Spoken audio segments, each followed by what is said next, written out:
मेरा सवाल यहाँ पे ये है, क्या माजी में जैसे ये कहते रहे हैं कि हमें मुद्दत पूरी नहीं करने दी गई, ये जमहूरियत को डिरेल करने वाली बातें हैं, जमहूरियत नहीं चल रही, तो अब जो मुतालबा है इमरान खान से कि वो रिज़ाइन कर दे, क्या ये मुतालबा भी अब जमहूरी समझते हैं? देखें जी, दोनों जो मुतालबात थे ना, अगर दोनों का हम कंपेरेटिव एनालिसिस करें तो इमरान खान साहब कहते थे 2013 में धांधली हुई है, ये कहते हैं 2018 में धांधली हुई है। थोड़ी देर के लिए हम मान लेते हैं कि दोनों इलेक्शंस में एक जितनी धांधली हुई। और बकौल शाहिद खान अब्बासी के जो साबिक वज़ीर हैं, उन्होंने कहा जी कि 1970 से लेकर अब तक जितने भी इंतखाबात हुए उनमें सब में धांधली हुई। जी बिल्कुल, मैं इसी तरफ आ रहा हूँ। हम थोड़ी देर के लिए समझ लेते हैं कि दोनों में एक जितनी धांधली हुई है, दोनों का मौक़िफ़ हम मान लेते हैं। अब सवाल ये पैदा होता है कि कल अगर इस धांधली के मौक़िफ़ को लेके इमरान खान का नवाज शरीफ से इस्तीफ़ा मांगना गलत था उन तमाम पॉलिटिकल कमेंटेटर्स के नज़दीक, तो आज वो कैसे सही हो गया? अगर कल इमरान खान का लॉन्ग मार्च या धरना देना या जलसे जुलूस करना गलत था तो आज वो किस तरह सही हो गया? सवाल सिर्फ ये बनता है कि इलेक्शन के ऊपर इल्ज़ामात तो बिल्कुल हुई है। आप वाली बात कि 1970 से लेके आज तक तमाम इलेक्शन पर लगे, कभी कम धांधली हुई, कभी ज़्यादा हुई।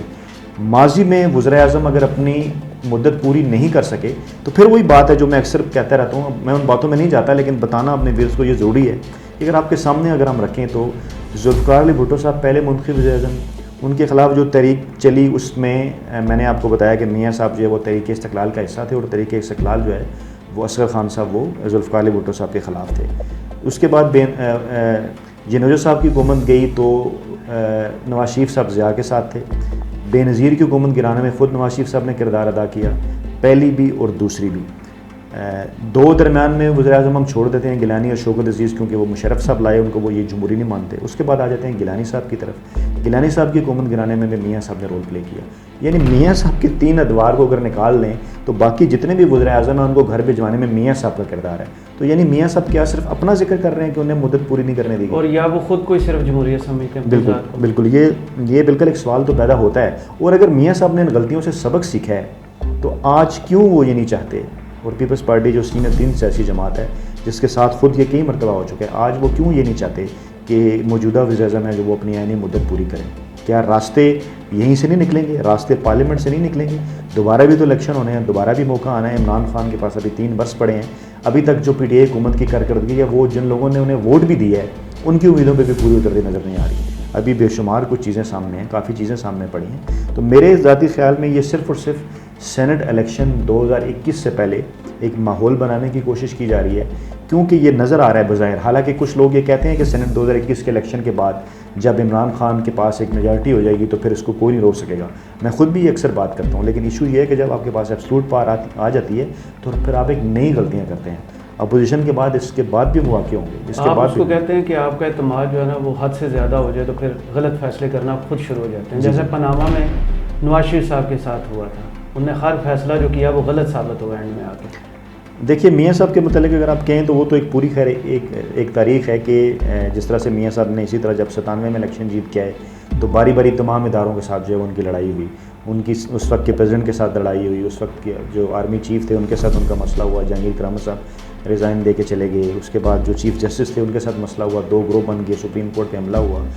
उसके बाद पार्लियामेंट में जो है वो उन्होंने ना सिर्फ जो है वो पार्लियामेंट में मुजाहरे, पार्लियामेंट से निकल के लोग मुजाहरे तक नहीं कर सकते थे, उनके ऊपर लाठी चार्ज सब कुछ, उनकी तमाम चीज़ें हिस्सा हैं तारीख़ का। एतजाज़ एहसन साहब का सर फट गया था एक दफ़ा जब वो तकरीर करके बाहर निकले थे असम्बली से, 97 वाली असम्बली की। बिल्कुल। तो ये तो मामला है कि जब तमाम इदारों को आप जो है वो बिल्कुल एब्सोल्यूट तौर पे उन्हें अपने नीचे दिखाने के ऊपर लग जाएँ, और उसके बाद आखिर पे जब फिर उन्होंने जो है वो जनरल मुशर्रफ के ऊपर हाथ डाला, उनको तब्दील किया, तो फिर आगे से अब ज़ाहिर बात है बाकी किसी इदारे के पास तो बंदूक नहीं थी या उस तरह से रिटेलिएट नहीं कर सकते थे, तो उनके पास पावर्स भी थी, उनके पास जो है वो रिटेलिएट भी कर सकते थे। तो वही मामला हुआ। तो रास्ता निकालने की जो कोशिश है मेरा ख्याल है वो ज़्यादा बेहतर होती है बजाय ये कि रास्ते बंद किए जाएँ। तो इस डिस्कशन के हम दूसरे हिस्से में बात करते हैं जो उनका मफरूज़ा नंबर 3 है सुहेल वड़ाई साहब का, और चौथा मफरूज़ा, और जो उन्होंने इस भी अपने कॉलम के एंड में रिज़ल्ट बताया ना उस सिलसिले में बात करते हैं। तो फयाज साहब बताइएगा कि उन्होंने मफरूज़ा जो लिखा है कि वो अपनी वर्ल्ड कम्युनिटी में उनकी बहुत ज़्यादा जान पहचान है और वो ज़ाती तल्क़ात हैं उनके उसके साथ। माजी में हमने देखा कि उनके इंडिया के साथ तल्क़ात जोड़े गए, कभी बरतानिया के साथ तल्क़ात जोड़े गए, कभी अमेरिकन के साथ उनके ज़ाती तल्क़ात जोड़े गए। तो अभी वो वर्ल्ड कम्युनिटी को अपने साथ मूव करके क्या कुछ ऐसा कर सकते हैं कि इमरान खान साहब के लिए कोई मुश्किलात पैदा हों और जमहूरियत का अमल जो है वो एक दफ़ा फिर रोक के नए इंतखाबात की तरफ जाया जा सके? देखिए जी, पहले तो इस मफरूज़े से पहले मैं इसका बैकग्राउंड बताऊं कि आपको याद होगा कि इमरान खान साहब जब धरना लेके पाकिस्तान जब इस्लामाबाद की तरफ बढ़ रहे थे, तो पूरे एक ग्रुप ऑफ मीडिया ने, सहाफ़ियों ने और ख़ुद मियाँ साहब की पार्टी के लोगों ने ये कहा कि ये एक इंटरनेशनल प्लान है। आपको याद होगा, मुझे भी याद है कि ये लंदन में बना और इसके इंटरनेशनल प्लेयर्स हैं।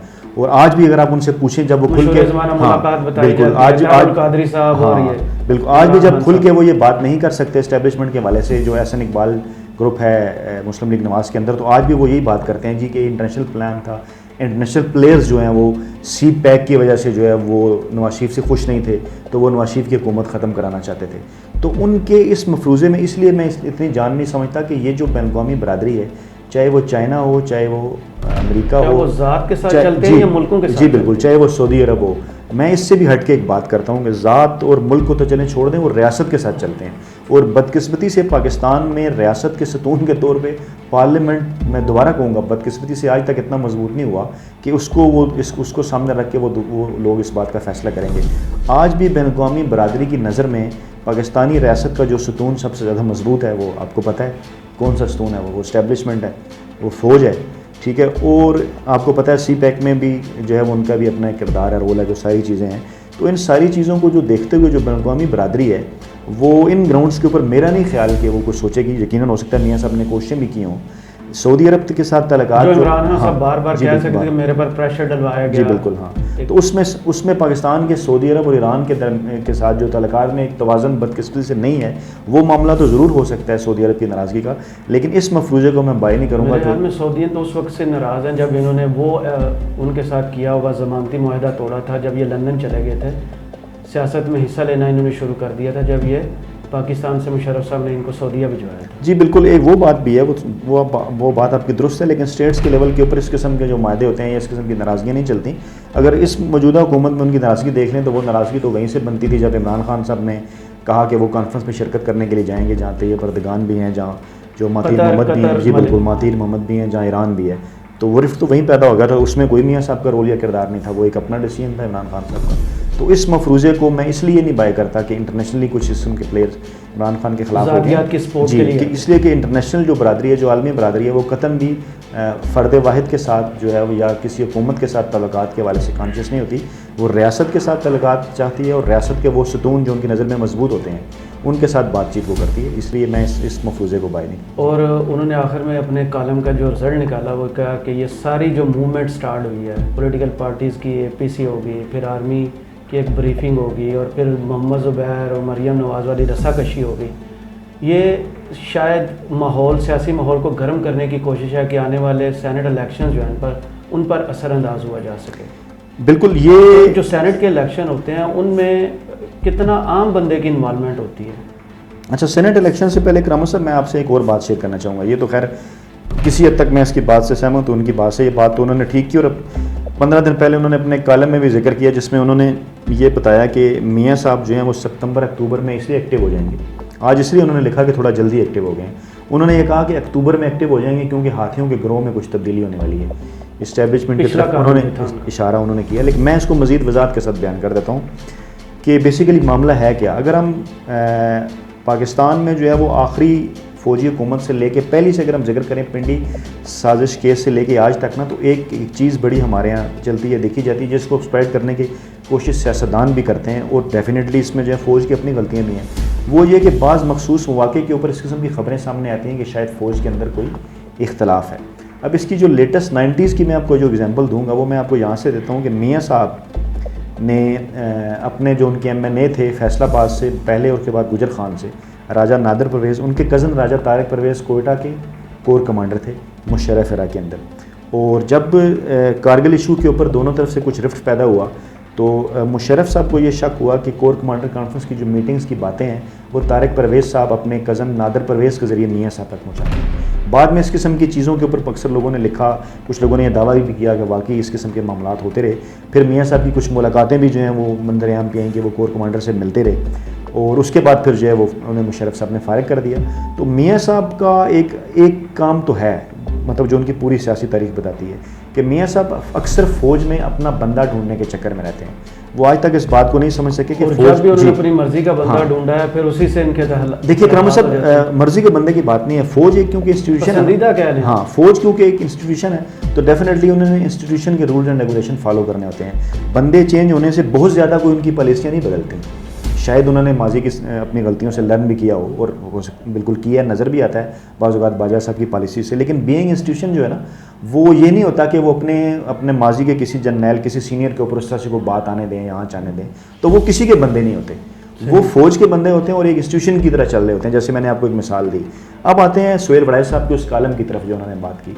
अब मैं उसको मज़ीद वजाहत के साथ बयान करता हूँ। मैंने कल कुछ मुख्तलिफ ज़राए से ख़बर भी आई और मैंने इसके ऊपर अपने वीलाग में भी थोड़ा सा जिक्र किया कि अक्सर एक आपने ये बात सुनी होगी, ये बात चल रही है, कुछ लोगों का ये दावा है, कुछ लोग एक बहुत बड़े हल्के का ये दावा है कि इस वक्त जो DGISI हैं फैज़ हमीद साहब, वो मुस्तकबिल के चीफ़ ऑफ आर्मी स्टाफ हैं। और अगर टेक्निकल इश्यूज़ के हवाले से देखें तो लोग उसके ऊपर जो माहिराना राय दे सकते हैं वो ये कहते हैं कि उनके लिए किसी एक कोर को कमांड करना जो है वो बड़ा ज़रूरी है। तो फ़ौरन DGISI के बाद शायद जब बाजवा साहब जाएंगे अभी अक्टूबर में, क्योंकि बाजवा जी बिल्कुल, क्योंकि 2022 में जब बाजवा साहब ने जाना है तो उसके बाद आर्मी चीफ के लिए जो नाम आएंगे सामने, कुछ लोगों का ये ख्याल है कि उस वक्त फैज़ हमीद साहब भी सीनियर होंगे, लेकिन उनके लिए किसी और ये दावा कैसे को कर सकता है कि वो उन सब नामों में सिर्फ फैज़ हमीद साहब का नाम ही चुना बिल्कुल, और बाकी लोग भी हैं। लेकिन बहरहाल जो एक पाकिस्तान में जो एक माहौल बनता है, आपको पता है कि ये सारी चीज़ें, सारा अमल भी पोलिटिसाइज हो जाता है गुज़श्ता कुछ अरसे से ना, तो उसमें उन लोगों की थ्योरी है, वो ये कहते हैं कि अभी जो है वो ISI के जो चीफ़ हैं वो तब्दील होने लगे हैं अक्टूबर में, इन्हीं दिनों समरी की मूव होने का भी वो दावा करते हैं, कहते हैं हो चुकी है, कुछ नाम भी उन लोगों ने दिए हुए हैं। और साथ वो ये कहते हैं कि इनके ज़िम्मे कराची की कोर कमांड की जाएगी, क्योंकि हुमायूं अजीज़ साहब जो हैं वो 10 दिसंबर को जो है वो रिटायर हो रहे हैं। तो पाक आर्मी के जो 6 जर्नैल हैं वो 10 दिसंबर को रिटायर हो रहे हैं। अब मैं इसको रिलेट करता हूँ जो है वो इमरान खान के धरने के साथ और फजल रहमान के धरने के साथ, फिर जो हमारे जो सुनने वाले, जो देखने वाले हैं, वो शायद आसानी से बात समझ सकें कि फ़ौज का किस हद तक किरदार होता है और किस हद तक परसेप्शन होती है। आपको याद होगा जब इमरान साहब धरना लेके इमरान खान साहब इस्लामाबाद में आए तो मीडिया के एक बहुत बड़े हिस्से ने किस किस्म की खबरें दी, या ख़ुद इमरान खान और उनकी पार्टी के लोग भी क्या एक परसेप्शन देते रहे। वो परसेप्शन यही था कि फ़ौज के अंदर कोई रिफ्ट है, आप याद करें, याद है आपको, और कुछ जो कोर कमांडर्स हैं जी वो इमरान खान के साथ खड़े हुए हैं और ये मामला है, और उनके पाशा साहब का नाम था, बिल्कुल इस किस्म के नाम जो आते रहे, ठीक है। और बहरहाल ये एक डिबेट है, इसके ऊपर बाद में मज़ीद भी कई लोगों ने बात भी की, कुछ लोगों के ख्याल में वाकई था इस तरह का, कुछ लोग कहते हैं नहीं था, लेकिन मैं आपको एक मिसाल दे रहा हूँ कि होता है। अच्छा, अभी जब फजल रहमान साहब आए तो याद करें नवंबर में बड़े सीनियर कलमिस्टों ने, इवन हामिद मीर साहब ने, बाकी लोगों ने कहा जी बिल्कुल प्रेशर डालने के लिए लाई है। और फजल रहमान साहब भी अपनी प्रेस कॉन्फ्रेंस में मुस्कुरा कर तंज़िया अंदाज में हलवा इस किस्म की बातें करते, हाँ इस किस्म की बातें करते रहे। फिर उन्होंने कहा हमें को वादा करके वापस भिजवाया गया है, तो इस दफ़ा भी सितंबर का शायद उन्होंने इशारा भी दिया। जी बिल्कुल, तो वो ये सारी चीज़ है कि इस दफ़ा आप हमेशा ये याद रखें कि पाकिस्तान आर्मी के इस इतने सीनियर लेवल के ऊपर जब भी कोई ऐसी होंगी ना तब्दीलियाँ, मेरी ऑब्जर्वेशन इस वक्त ये है कि जनवरी की तारीख भी इसीलिए दी गई है कि दिसंबर के अंदर 6 जब जर्नैल बदलेंगे, मुल्तान कोर, कराची कोर, बाकी important position, military evaluation and training centre, एक अहम पोजीशन जिसके ऊपर खुद बाजवा साहब भी रहे, बाद में आर्मी चीफ बने, तो ये सारी पोजीशन जब तब्दील होंगी तो एक इस किस्म का तासुर भी देने की कोशिश की जाएगी जो इंतहाई ख़तरनाक है। यह पोजीशन इस किस्म का तासुर देगी मौलाना फजल रहमान, बाकी क्योंकि माजी में ये हो चुका है, चाहे वो इमरान खान साहब ने दिया, चाहे वो मौलाना फजल रहमान ने दिया, अभी ये वही काम, ये एक ही ग्राउंड बनता है, सिर्फ चीज़ों को रिलेट करने की ज़रूरत है। इस दफ़ा वो यही तासुर देंगे कि जो नए जर्नैल आए हैं शायद वो बाजवा साहब के साथ उस तरह सहमत नहीं है, और उससे पहले जो जलसे होंगे वो भी कई लोग ये दावा कर रहे हैं कि वो सियासी तौर पर असरअंदाज होने की कोशिश है कि जी किस जगह कौन सा जर्नैल लग रहा है। तो 6 जर्नैल एक वक्त में रिटायर होना एक बड़ी खबर है।